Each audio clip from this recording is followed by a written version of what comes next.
Hi there, this is Catherine. Thanks you for listening to my SEO Tips micro podcast.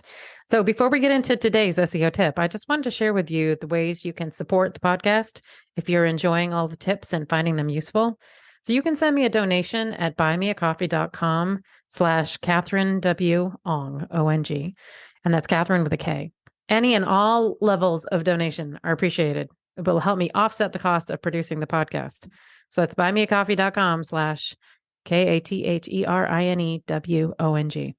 I'd also encourage you to subscribe to our email list to make sure you're not missing any future episodes or any other news about the SEO Tips podcast. And to do that, you'd go to wostrategies.com/newsletter. Okay, on with today's tip. Okay, today let's talk about Google's Question Hub. Hello, and thanks for listening to SEO Tips today. So Google has released their Question Hub. It's at questionhub.google.com.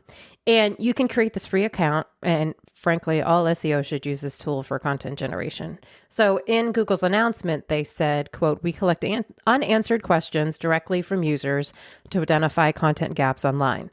So, and then they present them to you for you to answer them and then tell Google that you've answered the question. It's kind of brilliant.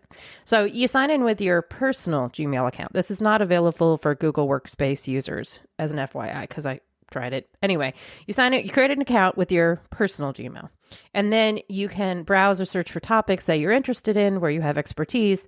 And then you can see the unanswered questions where you can create web copy. So as an example, I searched for commercial fishing and I found the following unanswered questions. Each nation state can set commercial fishing operation law as far out as to what region? What kind of ropes are used for commercial fishing?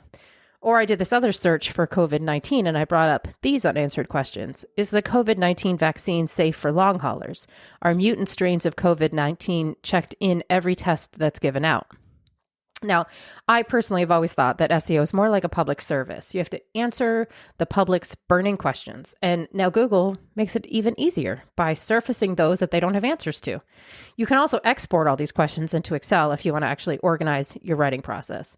And once you've got an answer written, you can click on the answer and then submit a link to your article. Not a guarantee that Google's going to use your article for the question, but possibly highly likely. Definitely worth testing. So that's your tip for today. Create a Google Question Hub account and get started submitting your answers. Thanks for listening. Come back tomorrow for another SEO tip.